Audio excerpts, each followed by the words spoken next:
जी अस्सलाम वालेकुम साद, how are you? वालेकुम सलाम sir, I am fine. What about you? जी अल्लाह का शुक्र है, अल्लाह का शुक्र है। और ये बताइए कि आपने जो आर्टिफिशियल इंटेलिजेंस की लैब है वो थर्सडे को फिर करवाई है, कोई और लैब भी करवाई है? जी सर, थर्सडे को हुई थी ऑनलाइन। ओके, ऑनलाइन कुछ थर्सडे। स्टूडेंट फिजिकल थे और कुछ ऑनलाइन थे, तो फिर उनको टास्क दिया था मैंने। और फिर ये था कि मैंने उनको कहा था कि आप मेरे से शेयर करें स्क्रीन, जो कि ऑनलाइन थे। तो उनका मैंने देखा था कि उन्होंने काम किया। कितनी लैब्स हो गई हैं आपकी अभी? और सर 12 हो गई हैं, लास्ट रह गई 13। ओके, अब थर्ड लास्ट लैब जो है वो इस वीक में आप थर्सडे को कराओगे? जी सर। ठीक है। मंडे और वेडनेसडे भी अवेलेबल है if you want to use that time. I will take a long class of their presentations on Friday इंशाल्लाह। इंशाल्लाह सर। ओके, और बाकी ये कि रिसर्च मेथड के सब्जेक्ट में हमने लास्ट टाइम क्या मैंने आपको टारगेट दिए थे, कोई चीज़ बताई थी, प्रेजेंटेशन आज देनी थी आप लोगों ने या नेक्स्ट वीक जी में? सर, आपने कहा था लास्ट। सर आपने कहा था लास्ट भी 2 लेक्चर्स हैं, इसमें प्रेजेंटेशंस होंगी।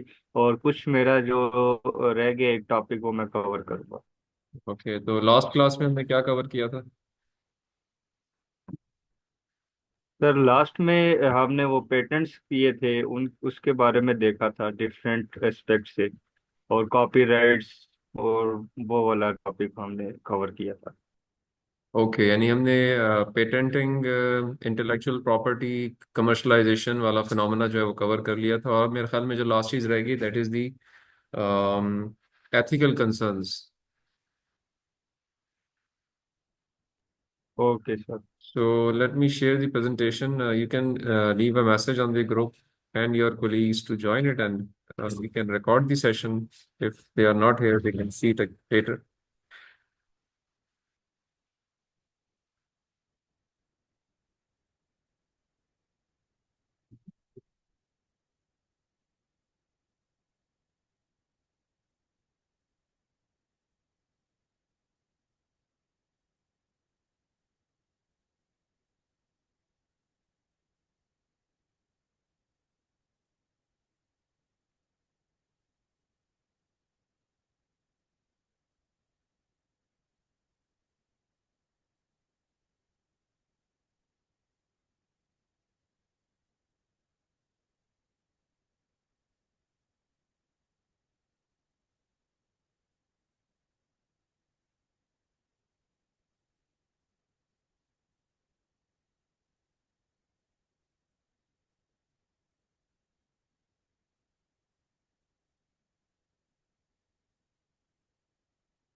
Okay, ji. So we should start with the lecture and finish it off. हमने सब्जेक्ट के अंदर जो है वो 3 डोमेन्स को कवर किया है अब तक, और मुख्तलिफ तरीक़ों से या मुख्तलिफ मौक़ों के ऊपर उसमें से एक चीज़ हमने रीडिंग से रिलेटेड कवर की कि क्या पढ़ा जाए, कहाँ से पढ़ा जाए, क्वालिटी रिसर्च पेपर्स जो हैं वो क्या होते हैं, फॉर्मल रिसर्च होती क्या है, उसको किस तरीके से कंडक्ट किया जाता है, कहाँ से पढ़ा जाता है, किस चीज़ को रेफ़र किया जाता है, किस तरह रेफ़र किया जाता है। और उसके बाद भी moved on to the writing part के लिखना है तो उसके लिए कौन कौन से टूल्स अवेलेबल हैं और क्या प्रिंसिपल्स इस्तेमाल किए जाते हैं और क्या क्या गलतियां हम करते हैं जिनको अवॉइड करना चाहिए टेक्निकल राइटिंग में और या एकेडमिक राइटिंग में, और लिटरेरी राइटिंग में क्या फ़र्क होता है, इन दोनों को किस तरह से हमें आपस में सेपरेट रखना है। कुछ प्रिंसिपल्स हमने स्टडी किए और फिर हमने कुछ सैम्पल्स भी देखे। हमने एसएलआर लिखने का तरीका भी चेक किया, हमने नॉर्मल लिटरेचर रिव्यू लिखने को भी स्टडी किया, और इसके बाद हमने प्रपोजल राइटिंग के ऊपर जो उसके मुख्तलिफ सेक्शंस हैं उनके ऊपर काफ़ी हद तक चीज़ें जो है वो बहस के साथ कंक्लूड की। प्रेजेंटेशन से रिलेटेड हमने चीज़ें कवर की कि प्रेजेंटेशन देनी है तो किस तरह की एक प्रेजेंटेशन जो हमें देनी चाहिए। अगर मैं ठीक तरह याद कर पा रहा हूँ तो मैंने आपको एक सैम्पल प्रेजेंटेशन दिखाई थी जिसमें हमने डिफरेंट कंटेंट्स मैंने आपको शो किए थे कि जो आपका रिसर्च प्रपोजल है वो रिसर्च प्रपोजल डॉक्यूमेंट इटसेल्फ कैसा होता है और उसकी जो प्रेजेंटेशन है उसमें क्या क्या चीज़ें कवर की जाती हैं। मुझे जो याद पड़ रहा है कि मैंने ये आपसे शेयर की थी, मुझे इसे वेरीफाई कीजिएगा। हमजा या साद के, क्या ऐसा हमने किया था जी क्लास? सर, जी आपने की थी। ठीक है। Okay, so it means कि almost everything is covered. Last lecture जो था that was related to the innovation, commercialization, intellectual property, its types, and some of the data related to the local universities and the foreign universities. So with that in background, now we move on to the last topic of the subject, which is the ethical concerns, which we try to address in any literary or I would say academic writing and academic reading. So let us see that one by one and try to complete the course contents. And then we can discuss anything which you consider कि आपको सोचनी समझनी है या आपने उसमें कोई चीज़ मुझसे पूछनी है. So जो ethical issues हैं उनको अगर हम देखते हैं तो उसके अंदर there are certain things which are covered and they are shown here. Number one thing is the multiple submissions. So multiple submissions से मुराद ये है कि there are students, there are researchers जो कि एक ही काम को मुख्तलिफ जगहों पे सबमिट करने की कोशिश करते हैं. और उससे होता ये है कि if even if that student और researcher is positive in his her thinking, they will be wasting the time of the editors and the reviewers. क्योंकि वो ये सोच रहे होते हैं कि यार चलो एक जगह पे हमने सबमिट किया, टाइम लगेगा, एक और जगह सबमिट करते हैं, जिधर से पहले रिस्पांस आ गया तो दूसरे को हम नो कर देंगे या वहाँ से पेपर रिट्रीव कर लेंगे.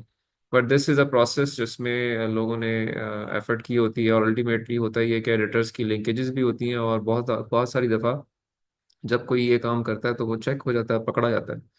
और ultimately then there are chances of him being blacklisted from various setups, various journal organizations, as well as they can send related mails to the higher education commissions of that country जिनके वो students या researchers हैं. And ultimately that information get back to your university as well, where you are studying or you are employed. So this thing is not allowed. It is considered as unethical behavior. I mean, one must know it.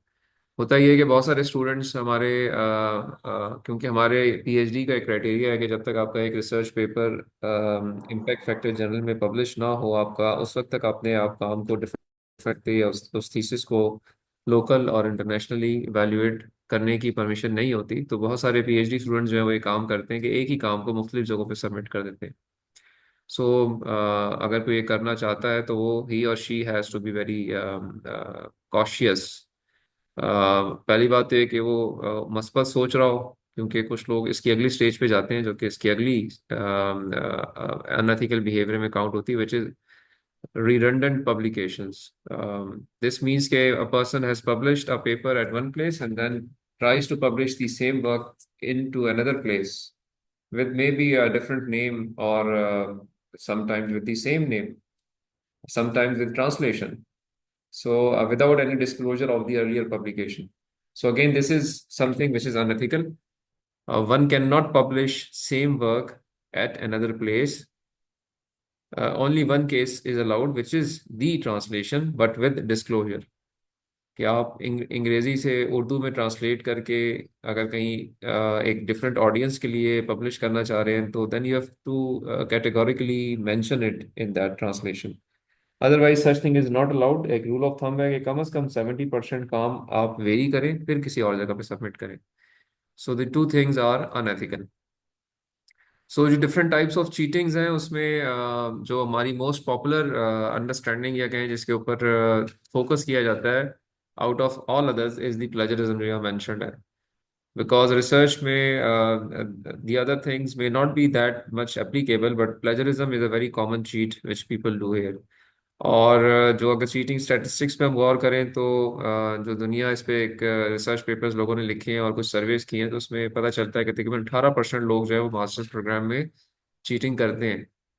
और ये ratio जो है वो कम ज़्यादा है कुछ और जगहों के ऊपर. तो ये एक जनरल ट्रेंड है कुछ ऑर्गेनाइजेशंस के अंदर. मेरी आवाज़ आ रही है आप लोग? जी सर, आ रही है सर। जी सर। ओके. सो जो मोस्ट कॉमन चीट रिसर्चर्स के पर्सपेक्टिव से है दैट इज द प्लेजरिज्म। इसको थोड़ा समझना जरूरी है कि ये क्या चीज़ है और इसको कैसे हम अवॉइड कर सकते हैं। सादे लफ्जों में it is unacceptable paraphrasing with the correct citation, यानी आपने साइट भी किया हुआ है लेकिन पैराफ्रेजिंग जो है वो अनएक्सेप्टेबल है। That is called plagiarism. So से अगर आप एक पैराग्राफ में आपके सामने मैं शो कर रहा हूँ और ये पैराग्राफ जो है वो आप चाहते हैं कि किसी कॉपी किसी किताब से किसी रिसर्च पेपर से आपने ये पिक किया और इसको आप अपने अपने रिसर्च में डालना चाहते हैं। So one way of paraphrasing is that you just change a couple of words and try to write in your work, but this is a plagiarized content. Even a little more is still plagiarized. थोड़ा और भी कर लेंगे तब भी plagiarize है, but it should be well enough changes with appropriate citation. Now still this work is not yours, so आपने इसको साइट फिर भी करना है। So now this may be a correct version. ये तकरीबन 70% 80% जो है ओरिजिनल जो वर्ड्स थे या जो सीक्वेंस ऑफ वर्ड्स थे या जो कंटेंट की जो सेंस है वो तो सेम है, बट जो अंग्रेजी उसकी लिखी गई थी जिस तरतीब से उस तरीके से अब ये नहीं लिखी हुई। So this thing is now allowed, plagiarism is allowed. अभी लेटली जो दूसरा प्लेजरिज्म इसमें ऐड हुआ है वो एआई प्लेजरिज्म है, कि आप लोग जो है वो एआई टूल्स को यूज करते हैं और उनसे ही चीजें लिखवाते हैं, या वर्ड टॉसिंग करते हैं कि एक वर्ड एक एक खास कुछ सेंटेंसेस आपने खुद उनसे लिखवाए और फिर उसे चेंज करने के लिए भी, ताकि प्लेजरिज्म जो है वो अवॉइड किया जा सके। So, along with the regular plagiarism, now there is another term used which is called AI plagiarism. I'll show you a report which will further highlight, या कोई ये चीज़ थोड़ा सा क्लैरिटी आ जाएगी जिन लोगों को नहीं पता। बट ये कि प्लेजरिज्म के अंदर दो चीज़ें हैं, एक चीज़ है रेगुलर प्लेजरिज्म और एक है artificial intelligence based plagiarism. AI plagiarism में फिर फर्दर दो कंटेंट आ जाते हैं। एक है वो कंटेंट जो कि आपने जनरेट किया with the large language models, और एक वो है जो कि आपने अल्टर कराया है with the large language models. तो वो दोनों अलग अलग शो किए जाते हैं और खैर रिपोर्ट एक ही जनरेट होती है। तो इसमें जो परमिटेड लेवल्स हैं एचईसी के वो है 19%।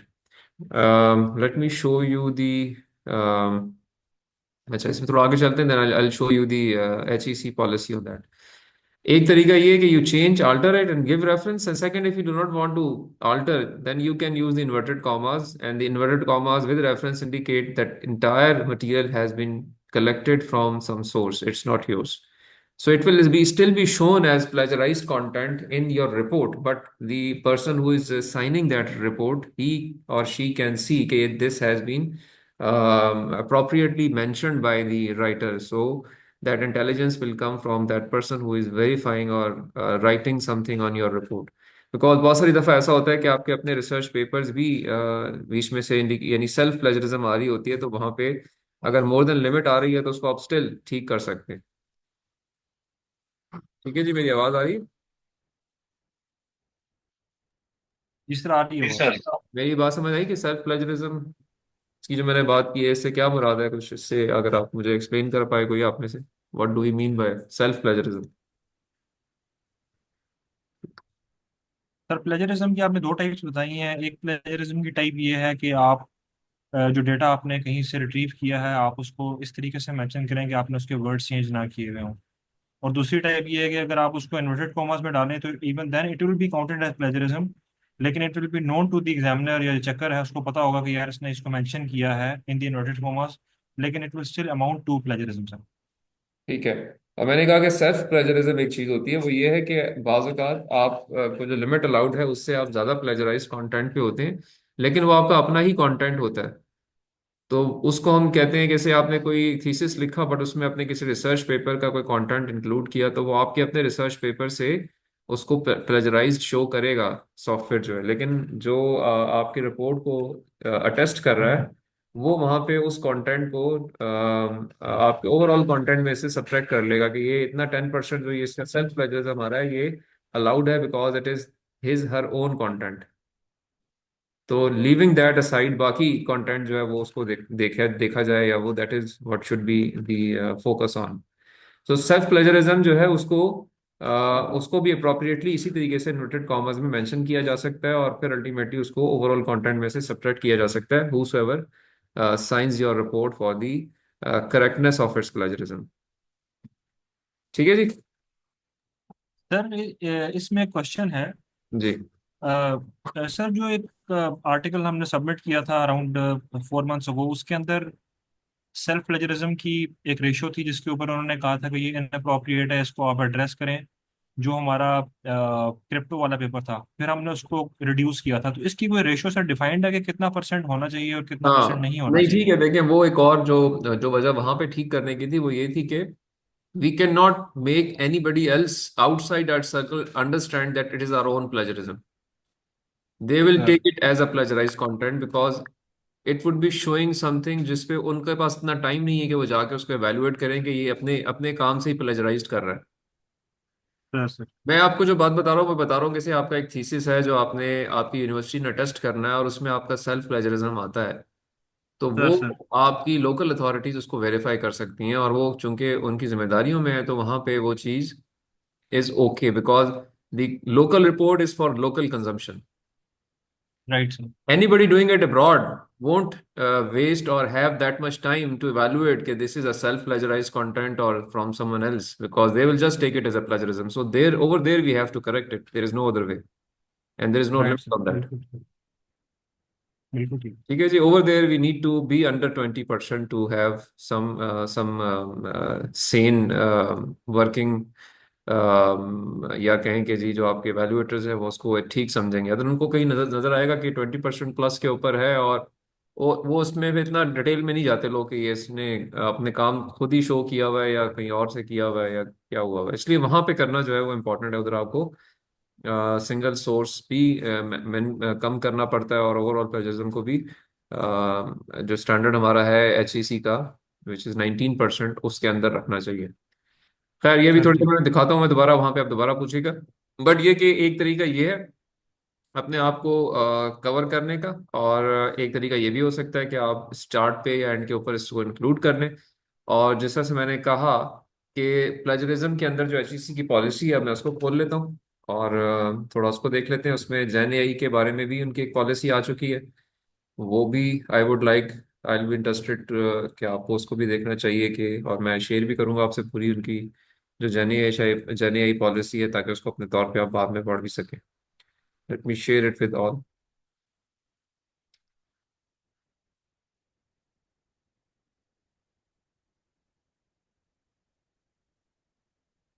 सो this is the gen AI policy. So अगर इसको मैं शुरू से लेके चलूँ तो आई होप अभी आपको विजिबल है ये, नजर जी आ रही? सर। ओके। जी सर, विजिबल मैंने है। अभी 13 फरवरी 2024 के अंदर एक फ्रेमवर्क दिया है जन AI tools in higher education institute, इसके यूज़ के ऊपर। और इसको अगर हम, खैर इस टाइम पे सारा तो नहीं पढ़ सकते, बट ये कि प्राइमरली इसमें पहले इसके बारे में इसको इंट्रोड्यूस किया गया है कि वो कौन कौन सी चीज़ें हैं जो कि जन AI के अंदर आप यूज़ कर सकते हैं। इस वक्त तक कौन कौन से मॉडल्स अवेलेबल थे उनके बारे में बात की गई है। और उसके बाद HEC के रोल को मद्देनजर रखते हुए एक फ्रेमवर्क बनाने की बारे में बात है कि जी किस तरीके से इन टूल्स को यूज भी किया जाए बट स्टिल इनके अंदर कुछ एक बैलेंस मेंटेन रखा जाए ताकि स्टूडेंट की अपनी इनपुट्स भी जो है वो विजिबल हों या वो अपने एक ब्रेन को, दिमाग को इस्तेमाल करें। सो उस पर्सपेक्टिव से इसके कुछ प्रिंसिपल्स डिफाइन किए गए हैं और फिर उसके बाद कुछ रीजंस दी गई हैं कि क्यों ये जो है वो अंडर ग्रेड या पोस्ट ग्रेजुएट प्रोग्राम्स के लिए बहुत चेक रखना ज़रूरी है इन टूल्स के ऊपर। उनके मकासद बयान किए गए हैं both for UG and PG। और फिर कुछ उसके फ़वाइद भी बताए गए हैं कि इनका क्या फ़ायदा हो सकता है, उनको भी मद्देनज़र रखना ज़रूरी है क्योंकि ऑल टुगेदर इसको आप नो नहीं कर सकते। और जिसमें हमने बात की थी कि जैन AI टूल्स जो है इनको दो मकसद के लिए इस्तेमाल करना दुनिया भर जो है वो उसको प्रमोट करती है, और वो दो हैं, एक है ब्रेन स्टॉर्मिंग और सेकंड है स्ट्रक्चरिंग ऑफ योर कंटेंट। तो दोनों कामों के लिए बिल्कुल इसको इस्तेमाल करना चाहिए, उसको यहाँ भी प्रमोट किया गया है। और कुछ रिलेटेड बातें करने के बाद they have given a percentage of its usages. Details आप इसको बाद में पढ़ लीजिएगा। मैं इसके अब कंसर्न पैराग्राफ्स पे आ जाता हूँ, जहाँ पे हमने इसको यूज़ करने के ऊपर कुछ लिमिट्स लगाई हैं एचईसी ने, और कुछ बातें बताई हैं किस तरीके से इसको आप लेके चलेंगे। So here is the concern paragraph. I hope it is visible to everybody. I'll request someone out of you to just read it for everyone else. कौन पढ़ेगा जी? आमिर, आप पढ़ेंगे? Sure, sir. काइंडली Sir, इसको। sir, please. Sir, reliable plagiarism tools for AI generative text, if available, shall be used, allowing less than 5% of generated text along with prevalent standing HEC criteria. That is 19%. Similarity index using plagiarism check software for whole document, and less than 5% of single source similarity index is acceptable. Based on the global best practices and feedback from academia, the criteria might be updated by HEC from time to time. क्या समझ आया इस paragraph से आप लोगों को? जी साद। तो पहले तो चीज ये कह रहे हैं ना कि एआई जनरेटेड टेक्स्ट में लेस देन 5% आप लोग यूज कर सकते हैं, यानी एचईसी के क्राइटेरिया पे। और उसके आगे 19% का वो कह रहे हैं कि आप प्लेजिज्म चेक बाय सॉफ्टवेयर, यानी जो सॉफ्टवेयर जिससे आप चेक करते हैं वो 19% तक आपके पास वो अलाउंस है एचईसी क्राइटेरिया की। और जो 5% वो कह रहे हैं इसका index is applicable single source, यानी जो एक, फॉर एग्जांपल कोई एक डॉक्यूमेंट का अगर जो आप देख रहे हैं, फॉर एग्जांपल किसी डॉक्यूमेंट एक्स का जो प्लेजिज्म है वो मिनिमम 5% हो, यानी 5% से ज़्यादा एक किसी डॉक्यूमेंट का नहीं होना चाहिए। ओके, इसका जो मतलब है वो I can better explain with once I open some report by Turnitin. So मैं अब आपके साथ शेयर करता हूँ टर्निटिन का front end, and then we can come back to this particular paragraph once again. और ओके, सो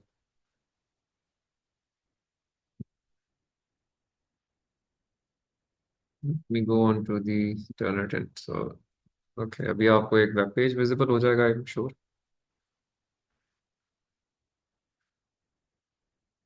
विजिबल हो गया जी टर्निटिन पे? जी सर, हो गए। अच्छा, तो इसमें अभी एक यस सर। कुछ फोल्डर्स बने हुए हैं। If I open those folders, तो ultimately it takes me to concern class folders. और यहाँ पे इस वक्त मैंने दो स्टूडेंट्स की कुछ रिपोर्ट्स जो हैं, या उनका उनके अकाउंट्स बना के उनके कुछ चीज़ें अपलोड की हुई हैं। सो से if I open this one, which is now showing me similarity of 23%. This tool, Turnitin, is the most popular one around the globe. Pakistan में HEC इसको यूज करती है। इसके रजिस्टर्ड वर्जन जो है वो यूनिवर्सिटीज में अवेलेबल है। और एक चीज़ इम्पॉर्टेंट है वो ये है कि इन इन टूल्स को कभी भी ऑनलाइन फ्री वर्जन्स को यूज़ करना एडवाइजेबल नहीं है, क्योंकि जो फ्री वर्जन्स हैं वो आपके जो डाटा आप उस पर अपलोड करते हैं उसको भी रिपोजिटरी का हिस्सा बना देता है, जिसके बाद वो आपको अपने अकाउंट से ही प्लेजराइज कंटेंट शो करना शुरू कर देता है। इसलिए जब भी यूज़ करें रजिस्टर्ड वर्जन को किसी ऐसे शख्स के साथ जिसके पास वैलिड अकाउंट हो, ऑथराइज्ड एक्सेस हो टर्निटिन की, उसके साथ आप मिलकर इसको इस्तेमाल कीजिए। ठीक है, अब मैंने ये रिपोर्ट खोली है जो कि आपको शायद विजिबल है भी, एक रिपोर्ट, या आपको इस वक्त सिर्फ वेब पेज ही नजर आ रहा है? नहीं सर, वेब पेज नज़र आ रहा है। Web pages are. अच्छा जी, मैं अब आपको, मैंने वेब पेज से उसकी जो रिपोर्ट थी, वेब पेज पे आपको क्या नजर आ रहा है? एक 23% की सिमिलैरिटी इंडेक्स नजर आ रहा होगा। सिमिलैरिटी है, जी जी। तो मैं अब उसको खोला है मैंने, और उस रिपोर्ट को मैं अब आपसे शेयर करना चाह रहा हूँ। Now this is the report which would be now visible to you. ठीक है जी, नजर आ रही है अभी रिपोर्ट आपको? जी sir. So this is that I would say research proposal document by a student which has been checked through the software. And it is now showing me, मैं यहाँ पे इसके राइट क्लिक करता हूँ तो ये मुझे 23% सिमिलैरिटी शो कर रहा है। और उसके बाद यहाँ पे इंडिविजुअल सोर्सेज बता रहा है कि इसमें कितने कितने परसेंट इंडिविजुअल सोर्स से ये मैपिंग आ रही है विद कलर कोडिंग। सबको विजिबल है जी अभी? Yes sir. सर विजिबल है। जी सर। 3% जो है ये एक इंटरनेट सोर्स से मैचिंग कर रहा है, फिर एक 2% दोबारा इंटरनेट सोर्स है, फिर 2%। और I can just scroll it down तो ये मुझे टॉप जो in the order of higher number of plagiarize content sources जो है वो इंडिकेट करता रहेगा। कुछ पब्लिकेशंस हैं, कुछ इंटरनेट सोर्सेज हैं। तो again this is the default criteria of the software कि वो ऑनलाइन सोर्सेज जितनी भी हैं, ऑनलाइन रिपोजिटरीज जितनी भी हैं, उनके साथ आपके कंटेंट को मैच करके यहाँ पे एक रिपोर्ट जनरेट करता है। सो कहीं पे 3% से ज़्यादा है, कहीं पे 2% से ज़्यादा है, और अल्टीमेटली 4 से नीचे, तभी 3 और 4 के दरमियान है ये। और कुछ जगहों पे ये फिर 1% से नीचे भी है, जब थोड़ा नीचे आ जाता है तो इन बिटवीन 1%। तो अगर मैं इसको फर्दर यहाँ से इस रिपोर्ट को नीचे स्क्रॉल करूँ तो ये मुझे फिर कलर कोडिंग के साथ इंडिकेट करेगा कि ये किस सोर्स के साथ वो कंटेंट मैच हो रहा है। तो no this started showing me number 1 से नंबर 19 से। और इस तरीके से मैं इसको और स्क्रॉल करूँ तो जहाँ जहाँ पे जो जो कलर कोड है विद नंबर, वो मुझे पर्टिकुलर रेफरेंस जो है वो शो कर रहा है। ठीक है, this is the 19% which is it's 23% जो ये मुझे यहाँ शो कर रहा है। I can apply certain filters, like इसमें ये जो बिब्लियोग्राफी है ये ज़्यादा कॉपी इससे शो कर रहा है। तो अगर मैं चाहूँ, और मुझे वैसे अलाउड होता है कि मैं इसमें एक फिल्टर अप्लाई कर सकता हूँ कि मैंने बिब्लियोग्राफी को एक्सक्लूड करना है और फिर अप्लाई करनी है चेंजेस, तो it goes at 2% in that scenario. So जो HEC का क्राइटेरिया है वो 19% विदाउट बिब्लियोग्राफी ही कंसिडर किया जाता है कि उसको लेस देन 19% होना चाहिए, with individual source not more than 5%, जो भी आपने पढ़ा वहाँ पे। ठीक है जी, समझ आ गया? Yes sir. अच्छा, इसमें लेकिन अलार्मिंग एक चीज़ है कि इसमें आपको नीचे कि AI कंटेंट नज़र आ रहा होगा, विजिबल है राइट साइड पे। जी सर। 69 सर। और वो शो कर रहा है कि ये जो कंटेंट है 69% AI मैचिंग है इसके अंदर। सो if I click that, it will open another plagiarism report which is AI plagiarism.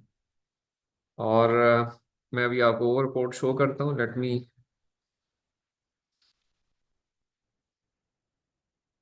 Share that report with you. अभी मैंने उसको क्लिक कर लिया, खोल दिया है, और मैं अब आपके साथ उसको शेयर कर रहा हूँ। Is it visible now?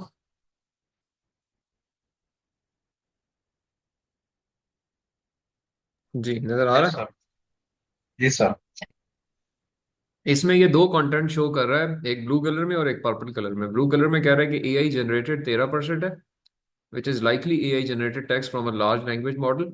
और 57% जो है वो AI पैराफ्रेज्ड है, जिसमें वर्ड स्पिनर्स यूज हुए हुए हैं, यानी AI को यूज करके, AI का पैराफ्रेजिंग टूल इस्तेमाल करके रीफ्रेज करने की कोशिश की गई है AI कंटेंट को।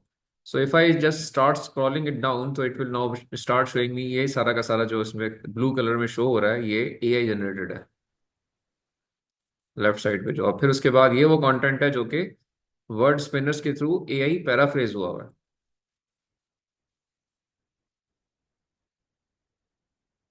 ठीक है जी, is it all being shown to you? Yes sir. Yes sir. So इससे पता क्या चल रहा है कि ऑलमोस्ट सारा ही जो डॉक्यूमेंट है वो 70% अगर AI जनरेटेड है, तो इसमें कुछ फॉल्स पॉजिटिव या फॉल्स नेगेटिव भी होते हैं। तो हो सकता है बाकी का भी जो है वो ये चेक ना कर पाया, और सारा का सारा ही AI जनरेटेड हो। तो यहाँ से एक रफ गैस किया जा सकता है कि 70% ये कॉपीड है, तो आई कैन सेफली से कि ये 100% कॉपीड है।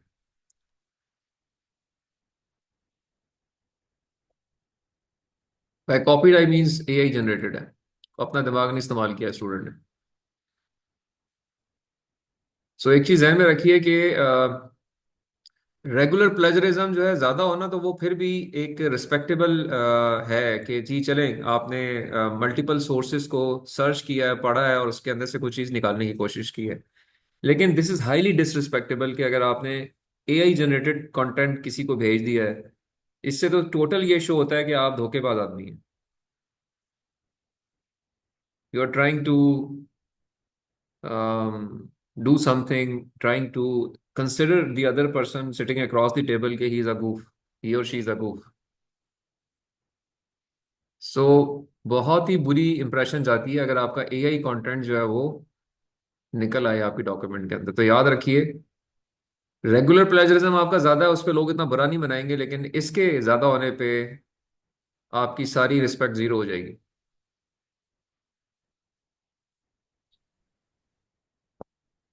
मेरी बात समझ आइए। जी सर। और सर ये बता देंगे जी सर। कितने परसेंट तक इसका हो सकता है, मतलब सर अभी आपको जिसका अब मैंने 69%। अभी सर मैंने आपको थोड़ी देर पहले ही वो डॉक्यूमेंट जो पैराग्राफ पढ़ाया, वो इसीलिए तो पढ़ाया था, उसमें कुछ चीज लिखी भी थी, अगर आपने गौर किया हो तो आपने पढ़ा भी था। सर वो तो जो था जनरेटेड वाला, वो 5% वो कह रहे थे वो होना चाहिए। जी जी जी, तो बस 5% अलाउड है ये। ठीक है। ठीक हो गया sir. 5% AI generated content oblique AI paraphrase content is allowed. But अब यहाँ पे एक कैच 21 है, वो ये है कि HEC ने वहाँ ये लिखा हुआ है कि ये नंबर जो है वो हम चेंज करते रहेंगे इसको इन कंसल्टेशन विद यूनिवर्सिटीज। जो ये टूल्स हैं ये 20% से नीचे वाले AI कंटेंट को शो ही नहीं करते। ठीक है। सो इसका ठीक हो गया मतलब ये सर। हुआ कि that number will definitely go something around 20% in future. अभी तो उन्होंने ये 5% लिखा हुआ है, लेकिन 5% का कंटेंट जो है वो शो नहीं होता। कंटेंट सिर्फ 20% से ऊपर ही शो होता है, इससे नीचे ये जो मॉडल्स हैं ये उसको फॉल्स पॉजिटिव डिक्लेयर करके वॉश कर देते हैं कि जी नहीं, बस ये 20 से नीचे इट मीन्स कि ये ठीक ही होगा।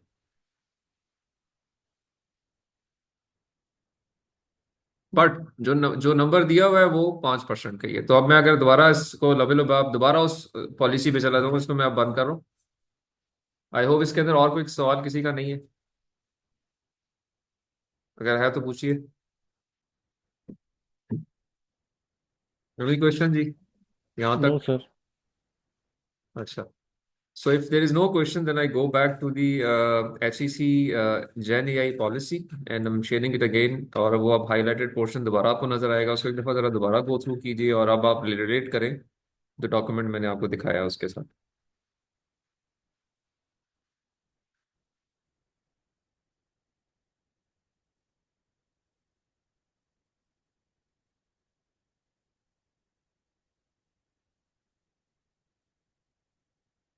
ठीक है, अगर ये पढ़ लिया आपने तो मैं अब दोबारा इसको आपके लिए अनाउंस कर देता हूँ कि जी 19% से कम होना चाहिए, 19% या इससे कम होना चाहिए सिमिलैरिटी इंडेक्स जो रेगुलर प्लेजरिज्म है, with not more than 5% from single source.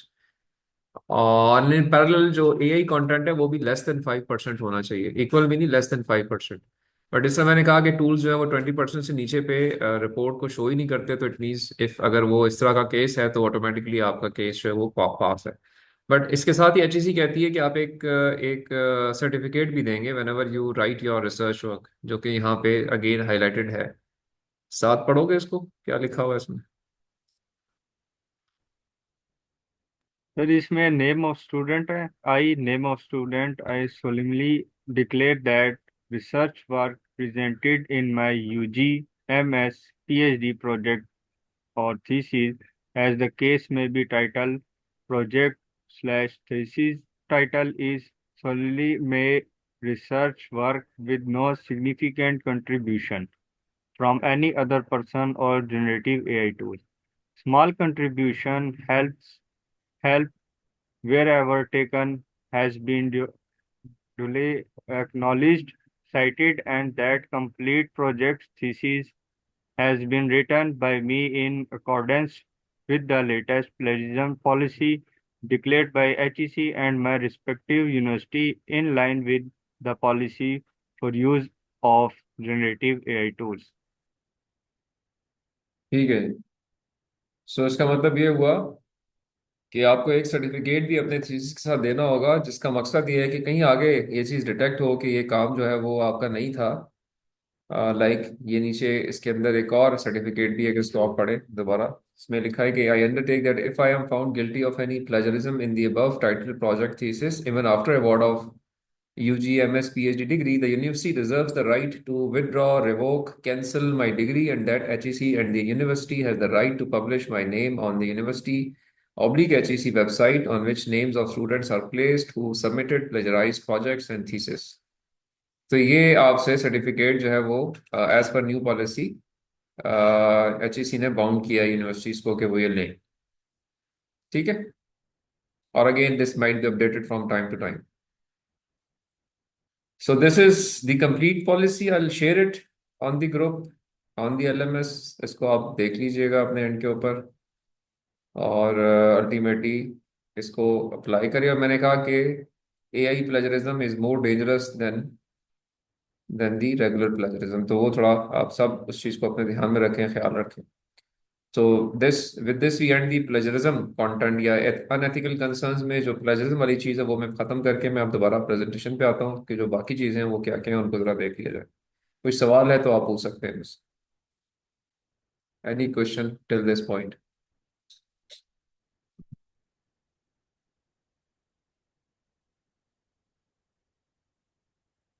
No question?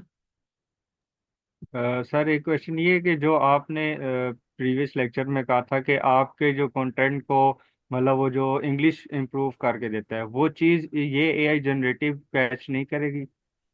जी ऐसे ही असल वो में यहाँ पैराग्राफ फॉर एग्जांपल। यहाँ जी यहाँ जो जी। AI जनरेटेड चीज में इधर जो हाईलाइट हो रही है वो है जो कि आपने सिर्फ ये कहा जी कि मुझे 2 पैराग्राफ लिख दो, तो वो अपनी तरफ से 2 पैराग्राफ आपको लिख देगा।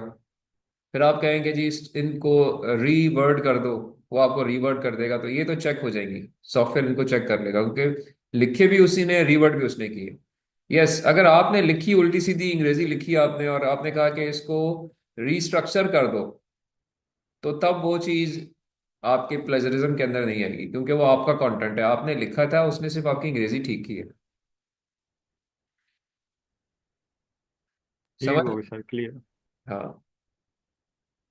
सो इस तरह से ठीक है, बट ये एक तरीका जो मैंने आपको पहले बताया कि आप उससे सिंपल प्रॉम्प्ट लिखें जी कि give me research paper, give me a paragraph, give me 2 paragraphs, give me introduction section of this title, तो it will write all from its own repository. So वो तो गलत है, वो तो फिर गलत, उधर भी गलत है और चेक भी हो जाएगा। Okay sir. Right. So with this okay, अब ये मीटिंग टाइम जो है वो क्लोज हो रहा है, आप दोबारा ज्वाइन कीजिए, मैं इसको बंद कर रहा हूँ and we can join again. ठीक है। You can have say 5 minutes break as well. Okay sir.